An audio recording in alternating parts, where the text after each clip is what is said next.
하나님 말씀은 누가복음 8장 4절부터 15절입니다.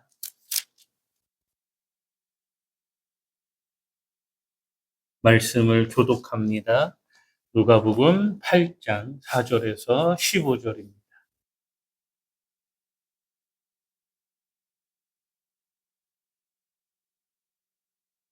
이성원 장로님, 여기 혹시 켜 있나요? 꺼주세요. 누가복음 8장 4절부터 15절입니다. 각 동네 사람들이 예수께로 나와 큰 무리를 이루니 예수께서 비유로 말씀하시되 씨를 뿌리는 자가 그 씨를 뿌리러 나가서 일수의 더러운 길가에 떨어지매 밟히며 웅기의 새들이 먹어버려 더러는 바위 위에 떨어지매 싹이 났다가 습기가 없으므로 말랐고 더러는 가시떨기 속에 떨어지매 가시가 함께 자라서 기운을 말았고 더러는 좋은 땅에 떨어지매 나서 100배의 결실을 하였느니라. 이 말씀을 하시고 외치시되 들을 귀 있는 자는 들을지어다. 제자들이 이르시되 하나님 나라의 비밀을 아는 것이 너희에게는 허락되었으나 다른 사람에게는 비유로 하나니 이는 그들로 보아도 보지 못하고 들어도 깨닫지 못하게 하려 함이라. 이 비유는 이러하니라. 이는 하나님의 말씀이요 길가에 있다는 것은 말씀을 들은 자니 이에 마귀가 가서 그들이 믿어 구원을 얻지 못하게 하려고 말씀을 그 마음에서 빼앗는 것이요.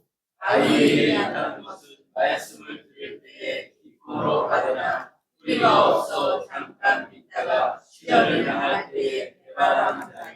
가시떨기에 떨어졌다는 것은 말씀을 들은 자이나 지내는 중 이생의 염려와 재물과 향락에 기울이 막혀 온전히 결실하지 못하는 자요. 좋은 땅에 있다는 것은 착하고 좋은 마음으로 말씀을 듣고 지키어 이대로 결실하는 자니라. 아멘. 누가복음 8장 4절에서 15절 말씀이었습니다. 오늘은요, 100배의 결실을 얻으세요. 이런 제목으로 말씀을 함께 살펴보려고 합니다. 이제 겨울이 지나고 날이 많이 따뜻해졌습니다. 참 신기하게도 땅속에서 그 겨울에 다 죽은 것처럼 보이던 그런 풀들도 이제 땅속에서 기운이 올라옵니다. 그래서 조금씩 자라나고 있습니다. 지난주에 여기 우리 뒤에 밭에서 봄동, 그 작년 가을에 뿌려놨던 봄동, 아직 손바닥 반만도 못한데, 그거를 이렇게 캐시고, 또 냉이도 막 이렇게 뽑고 하시는 걸 보면, 저는 아주 흐뭇합니다. 먹을지 안 먹을지도 모르지만 막 뿌려놨는데, 그래도 아직 그 제대로, 제가 정확하게 아주 잘하는 농부가 아니라, 잘 키우지는 못하지만, 그래도 여러분이 그런 걸 하나씩 뽑아가시는 걸 보면, 내가 참 잘했다, 이런 생각이 들기도 합니다. 저쪽에, 성초, 시금치도 뿌려놨는데요. 아직 거들떠도 안 보시더라고요. 요만하니까. 근데 제가 볼 때 저거 얼마나 더 클지는 모르겠어요. 그래서 기회를 봐서 조금씩 뜯어다가 잡수시면 될 것 같아요.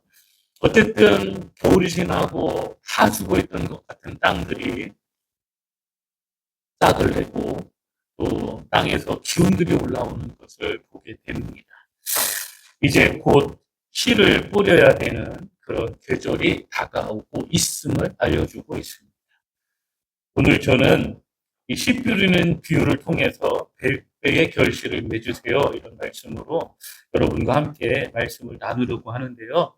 오늘 이 말씀을 잘 새겨듣고 마음에 간직하고 꼭 여러분 삶 속에 있는 지금의 아픔이나 지금의 괴로움이나 지금의 근심이나 걱정들이 다 변해서 여러분의 삶에 100배의 결실로 돌아오는 그런 놀라운 하나님의 은혜와 복이 있기를 예수님의 이름으로 축원합니다. 기독교는요, 언약의 종교입니다. 헬라어로 언약에는 두 가지 단어가 쓰이는데요. 하나는 순데케라는 단어고요. 또 하나는 디에데케라는 단어가 쓰입니다.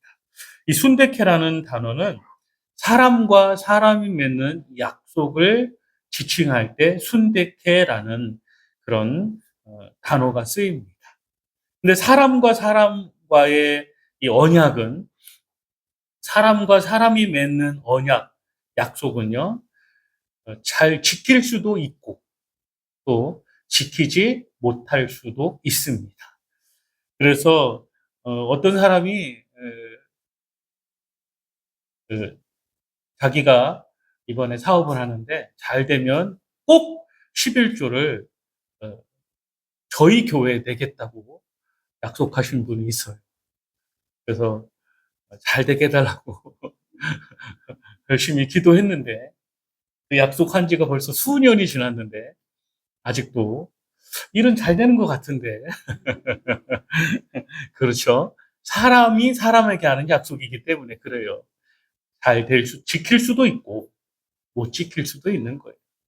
사람과 사람의 약속은 그런 거예요. 상황에 따라서 지킬 수도 있고 못 지킬 수도 있는 거예요. 마음은 지키고 싶은데 상황이 안 돼서 지킬 수 없는 경우도 있고 또 상황이 좋아졌는데 좀 전에 말씀드린 것처럼 상황이 좋아졌어요.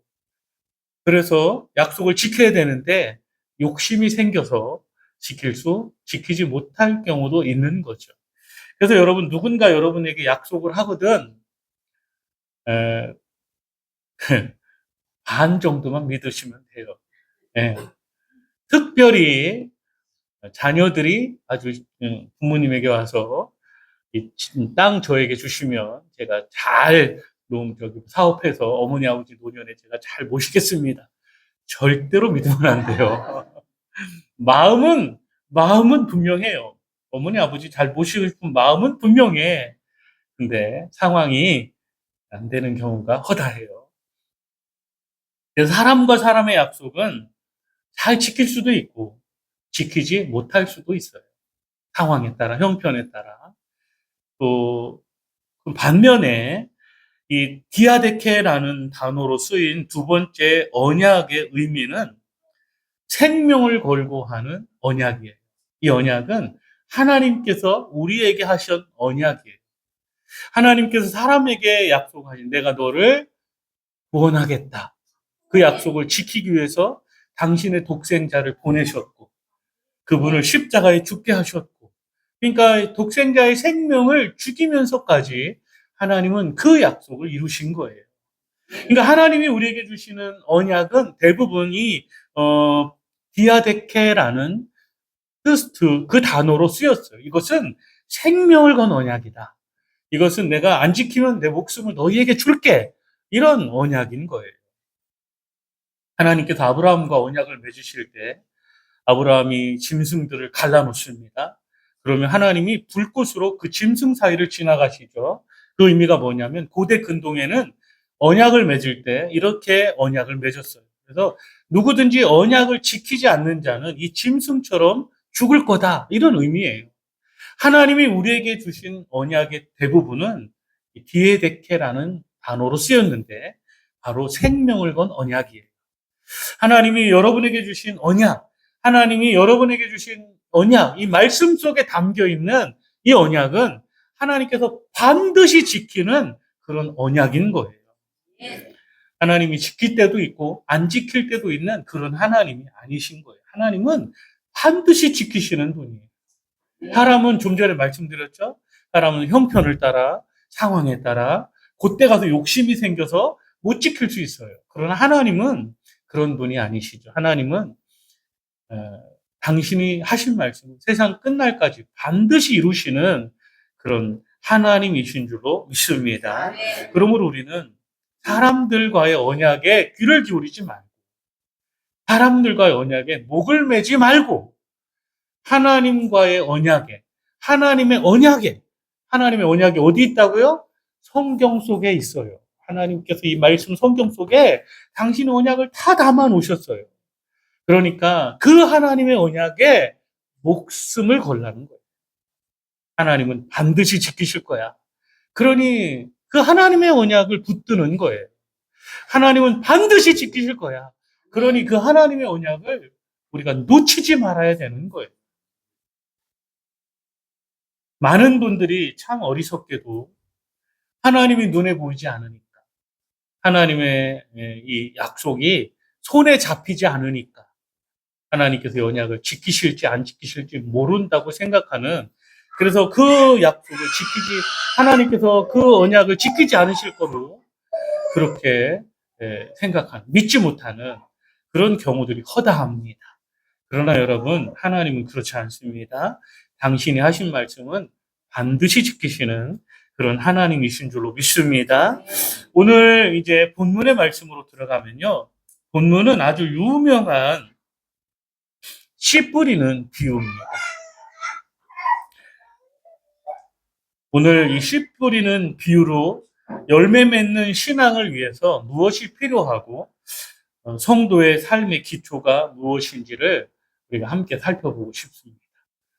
100배의 결실을, 열매를 맺으세요. 이런 제목으로 말씀을 나누는데요.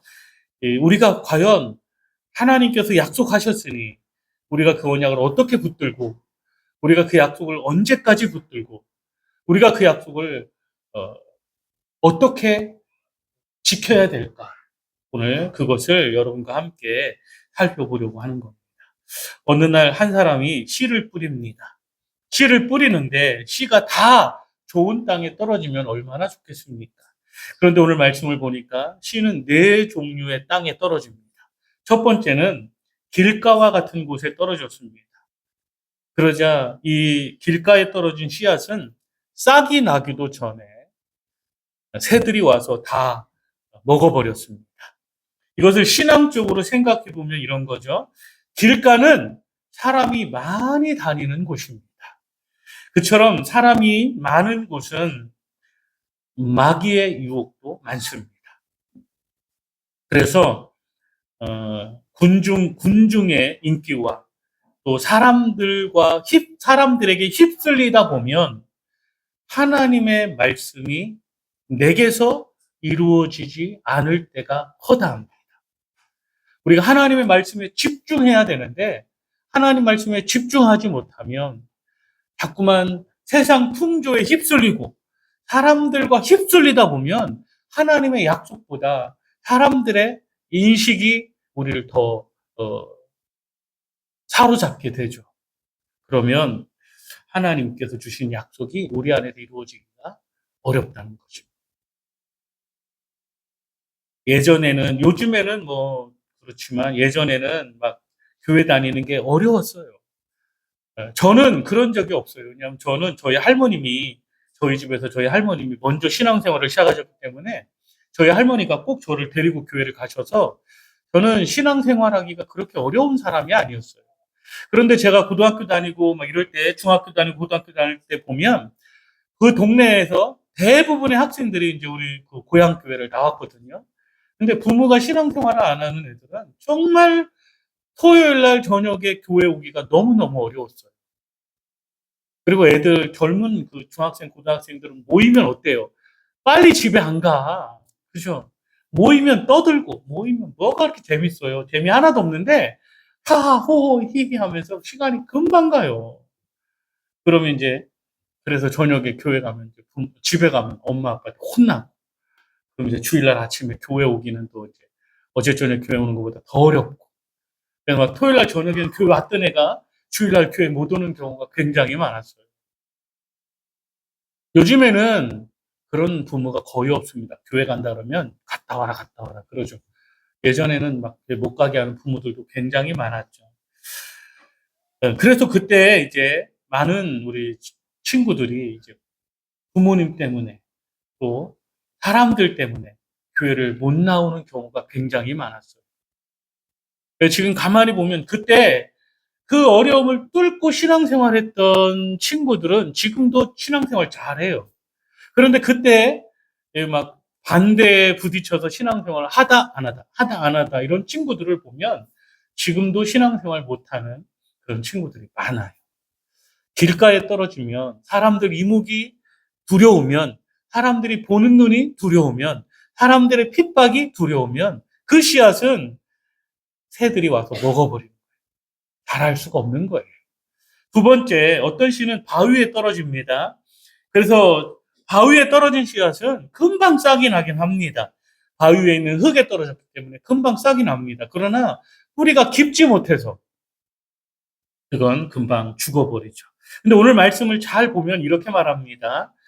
13절 보면 바위에 있다는 것은 말씀을 들을 때 기쁨으로 받으나 뿌리가 없어 잠깐 믿다가 시련을 당할 때에 배반하는 자요라고 말씀합니다. 시련을 당할 때 배반한다는 거예요. 예수 믿으려면 대부분의 많은 사람들이 예수를 믿는 것에 좀 착각을 하는 경우가 많이 있어요. 신앙생활을 무슨 도깨비 방망이쯤으로 생각하는 분들이 있어요. 이 말이 뭐냐면 예수 믿으면 사업도 잘 돼야 되고, 예수 믿으면 건강해야 되고, 예수 믿으면 자식들도 다 서울대학 가야 되고, 예수 믿으면 자식들이 다 좋은데 취직해야 되고, 뭐 이렇게 생각을 하는 경우가 있어요. 그래서 만약 그게 이루어지지 않으면 하나님이 살아계신데 어떻게 이럴 수 있어? 뭐 이런 분들이 있잖아요. 그죠? 근데 여러분 어때요? 예수 믿어보니까 그런가요? 아니잖아요. 예수 믿어도 흘려야 될 눈물 다 흘려야 되고, 예수 믿어도 당해야 될 고난 다 당해야 되고, 예수 믿어도 당할 괴로움 다 당해야 되고, 자녀들 때문에 근심하고 염려해야 되고, 예수 믿는다고 없는 게 아니잖아요. 그런데 예수 믿는 우리에게는 뭐가 있어요? 그런 일이 있어도 이걸 이겨낼 하나님의 은혜가 있고, 이걸 하나님께 맡길 수 있는, 기도할 수 있는 하나님의 복이 있다는 거예요. 뿐만 아니라 이 세상에서는 잠깐 머물다갈 이 세상에서는 그게 그렇게 어려움도 있고 고난도 있고 괴로움도 있을 수 있지만 하나님 앞에 가서 영원히 살 우리의 천국에서는 그것이 다 사라진다는 거예요. 신앙의 복이 여기에 있는 거죠. 바위에 떨어진 씨앗은 잠깐 올라오지만 뿌리가 깊지 못해서 어려움이 오면 배반하는 사람이라는 거예요. 세 번째, 어떤 씨는 가시떨기 속에 떨어진다고 말씀합니다. 그래서 처음에는 잘 자랍니다. 그런데 결실할 때쯤 가서 가시 때문에 기운이 막혀서 결실을 하지 못한다는 거예요. 이 가시가 무엇일까요? 14절 말씀에 보면 가시떨기에 떨어졌다는 것은 말씀을 들은 자이나 지내는 중 이생의 염려와 또 재물과 향락에 기울어져서 막혀버린다. 이 세상의 염려, 또 재물, 돈이죠. 또 일시적인 쾌락, 이런 것 때문에 신앙생활을 못하게 되는 경우를 말하는 거예요.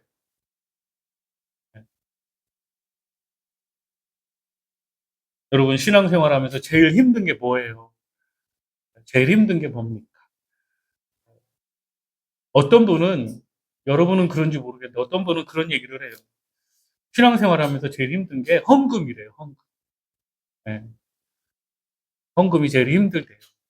왜냐하면 신앙생활하면 11조 내라고 하지, 감사헌금 해야 된다고 하지, 절기가 되면 남들은 다 감사헌금하는데 안 할 수도 없지. 그렇잖아요. 돈도 하나도 없는데 한 달 하는 게 빠듯한데 11조 하라고. 내가 버는 거에 10분의 1을 어떻게 해. 10만 원에서 11조는 쉬워요. 그죠? 10만 원 벌었어. 만 원은 11조 하는 게 쉬워. 100만 원 벌어서 10만 원 정도 11조 하는 거는 조금 이때 생각은 하지만, 아, 이거? 이런 생각이 들지만 그래도 할 수 있어요. 그죠? 근데 한 1000만 원 벌었어. 근데 거기 11조가 100만 원이야. 어? 조금 더 나가볼까요? 한 달에 한 1억 벌었어요. 11조가 1000만 원이야.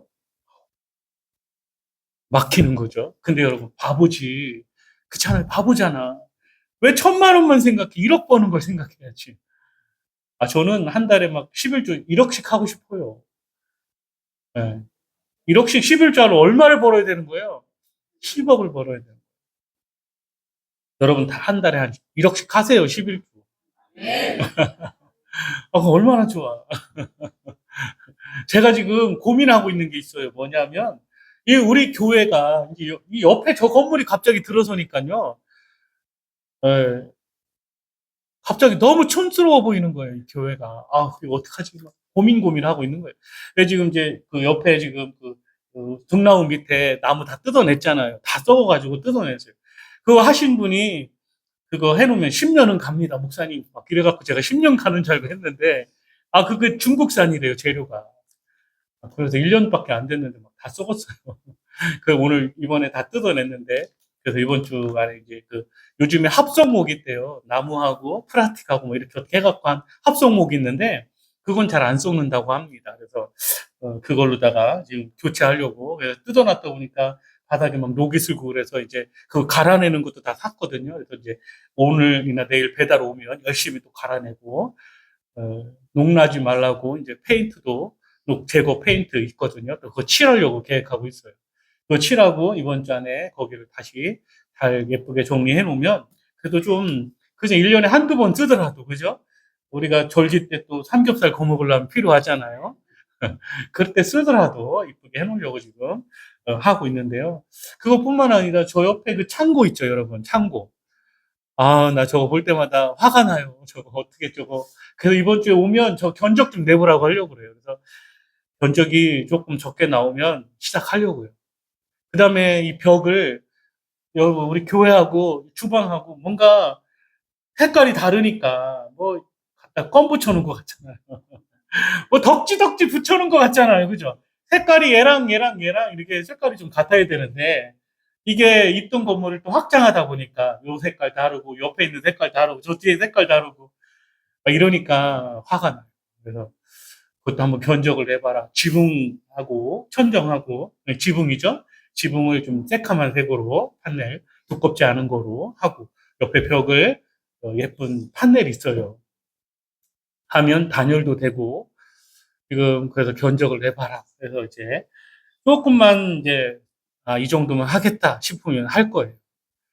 예, 그런 거 하려면 어떻게 해요? 다, 다 돈이에요, 돈. 예, 여러분에게 헌금 하라는 얘기는 아니에요. 예, 하라는 얘기 아니에요. 오해하지 마시고. 이 그 교회가 이렇게 뭔가 하려면 다 돈이에요. 그러다 보니까 참, 그래요. 여러분이 좀 한 달에 헌금, 11주 한 1억씩 하는 분들이 좀 몇 분 나왔으면 좋겠어요. 네, 한 10억씩 벌어서 한 달에 헌금, 11주를 막 1억씩 하는 분들이 1억 헌금을 해도 겸손한 사람이 예, 10억을 벌어야지. 1억 헌금했다고, 아, 오기 힘들고 이런 사람은 10억 벌면 안 돼요. 예, 겸손한 사람이 돼야 돼요. 모든 것이 하나님의 은혜입니다. 이런 마음으로 해야지 가능한 거예요. 어쨌든 이렇게 모든 일에 하나님의 교회를 유지하고 어쨌든 이런 일에 또 여러분이 헌금한 것이 다 쓰이는 거잖아요. 우리가 이 가시떨기에 떨어지면 세상의 염려, 또 물질에 대한 염려, 뭐 이런 쾌락 이런 것 때문에 제대로 열매를 맺지 못한다는 거예요. 그런가 하면 세 번째 어떤 시가 있다고요? 좋은 땅이 있다는 거예요. 좋은 땅. 좋은 땅에 떨어진 씨앗은 100배의 결실을 맺는다는 거예요. 사랑하는 여러분, 오늘 저는 이 좋은 땅이 어떤 땅인지, 여러분이 100배의 결실을 맺기 위해서 우리가 좋은 땅이 되어야 되는데, 그 좋은 땅이 어떤 것인지를 15절 말씀을 중심으로 해서 세 가지만 살펴보려고 해요. 첫째는 좋은 땅에 있다는 것은 15절이에요. 좋은 땅에 있다는 것은 착하고 좋은 마음이니 좋은 땅은요, 먼저 첫 번째 착하고 좋은 마음이라는 거예요. 여러분, 사람이 착하다고 구원받는 건 아니에요. 구원은 예수의 이름으로 받는 거예요. 그런데 구원받은 사람이 악하면 이 사람의 구원은 의심해 봐야 되는 거예요. 예수로 구원받았는데, 하나님의 자녀가 됐는데, 아직도 우리 안에 그 옛날의 악한 모습이, 옛날에 그 죄악된 습성이 남아있다면, 이거 빨리 갈아엎어야 돼요. 근데 아직도 그게 남아있어서, 그게 나를 조종한다. 그게 나를 죄된 길로 끌고 간다. 그러면 우리 자신을 의심해 봐야 돼요. 그래서 여러분, 좋은 땅이란 말은 좋은 착하고 좋은 마음이에요. 예수 믿는 사람은 착하고 좋은 사람이 될 수밖에 없는 거예요. 왜냐하면 하나님께서 예수의 십자가로 우리를 하나님의 자녀로 바꿔놓으셨잖아요. 하나님의 자녀는 하나님의 성품을 담는 거예요. 여기 저희 아버님도 앉아 계시고 우리 장로님도. 제가 어렸을 때 제가 아버지 많이 닮은 줄 알았어요. 근데 요즘에 이제 나이 먹고 보니까 우리 장로님이 우리 아버지랑 똑같아. 너무 많이 닮았어. 왜 그래요? 아들이잖아, 아들. 제가 가끔가다 거울 보면 거울 속에서 아버지를 본다니까요. 아, 제가 아버지를 덜 닮았어도 거울 속에서 아버지 모습이 보여요. 그게 우리 아버지가, 내가 우리 아버지를 닮았기 때문에 그런 거예요. 하나님의 자녀는 하나님을 닮는 거예요. 하나님을 닮는 거예요. 하나님처럼 거룩하고 하나님처럼 선한 사람이 되어야 되는 거예요. 완벽하게 거룩할 수 없고 완전하게 선한 사람이 될 수 없지만 닮아가야 되는 거예요. 두 번째, 좋은 땅은 어떤 땅이냐면 말씀을 듣고 지키는 것이라고 말씀합니다. 15절 중간에 좋은 마음으로 말씀을 듣고 지키며, 말씀을 듣고 지키며, 좋은 땅은 하나님의 말씀을 듣고 지키는 사람이 만들어가는 거예요. 하나님의 말씀을 듣는 일이 어렵고 하나님의 말씀을 지키는 일이 어렵다면 우리가 자꾸 우리 자신을 이게 갈아엎어야 돼요. 내가 하나님 말씀을 듣는 걸 기뻐해야 되고 하나님 말씀을 지키는 게 행복해야 돼요. 여러분, 하나님 말씀 듣는 게 기뻐야 돼요. 하나님 말씀을 지키는 게 행복해야 돼요. 그게 신앙인의 모습이에요. 그게 좋은 땅이에요. 하나님 말씀 듣는 게 교회 가는 게 너무 귀찮고 말이고 이러면 안 돼요. 하나님 말씀 듣는 게 좋아요. 기뻐요. 좋아야 돼. 그리고 하나님 말씀대로 사는 게 너무 행복해야 돼. 말씀드리죠. 우리가 사람이기 때문에 다 100% 하나님 말씀대로 살지 못하는 경우가 허다해요. 그래도 하나님 말씀대로 살려고 노력해야지. 그게 그리스도인이잖아요. 아멘. 네, 마지막으로 아주 중요한 게 하나 더 있어요. 인내해야 돼. 15절 마지막에 인내로 결실하는 자입니다. 인내로 결실하는 자입니다. 여러분, 신앙은요, 신앙생활은 인내해요. 끝까지 버티는 게 제일 중요해. 네, 신앙생활은 끝까지 버티는 게 제일 중요해. 끝까지 버텨야 돼. 언제까지 버텨야 될까요? 크게 돼, 크게. 언제까지 버텨야 돼요? 그쵸. 주님 앞에 설 때까지. 하나님이 나를 부르실 때까지. 그때까지 버티면 돼요. 그래서 연세 있는 분들이 유리해요. 연세 있는 분들이 유리해. 그 말이 뭐예요? 연세 있는 분들이 주님 앞에 갈 날이 얼마 안 남았어. 훨씬 유리해요. 젊은 사람이 불리해. 왜? 주님 앞에 갈 때까지 이걸 지키려니 얼마나 불리해. 이렇게 보면 연세 드신 게 행복한 거예요. 대답을 안 하시네. 네, 연세가 드신 게 행복한 거예요. 세상에서 힘없고 세상에서 참 어렵고 하지만 이 신앙을 끝까지 지키는 게 젊은 사람보다 연세 있으신 분들이 더 쉬운 거예요. 중요한 건 여러분, 하나님 앞에 서는 그날까지 끝까지 인내해야 됩니다. 네. 어떤 일이 생겨도 인내할 줄로 믿습니다. 네. 무슨 일을 만나도 인내해야 되는 줄로 믿습니다. 네. 흔들리지 마십시오. 세상이 변해도 또 트럼프가 갑자기 북한을 공격해서 남한에게 큰 난리가 나도 흔들리지 마십시오. 하나님만 바라보고 인내하십시오. 그래서 하나님 앞에 서서 우리 하나님께서 잘했다. 아무개야 너 참 잘했다. 100배의 결실을 맺는 귀한 성도들이 되기를 예수님의 이름으로 축복합니다. 기도하겠습니다. 아버지 하나님 감사합니다. 오늘도 하나님 말씀 함께 나누게 하시니 감사합니다. 이 세상 사는 동안에 하나님의 약속 붙들게 하시고 하나님의 약속에서 흔들리지 않는 하나님의 성도들이 되게 하여 주시옵소서. 오늘도 주님께서 우리를 붙드시고 인도하시는 줄로 믿습니다. 주님 앞에서는 그날까지 하나님 손이 우리를 붙드심을 확신하고 조금도 흔들리지 않는 하나님의 자녀들이 되게 하여 주옵소서. 세상이 매일매일 바뀌고 있습니다. 어떤 일이 벌어질지 참 두렵고 떨리는 세상입니다. 하나님, 그러나 이런 세상을 살지라도 하나님의 약속의 말씀 꼭 붙들고 나와 함께 하시는 하나님 끝까지 의지하고 믿음으로 승리하는 하나님의 성도들이 되게 하여 주시옵소서. 감사합니다. 함께 하시며 은혜 주시는 예수님 이름으로 기도드립니다. 아멘.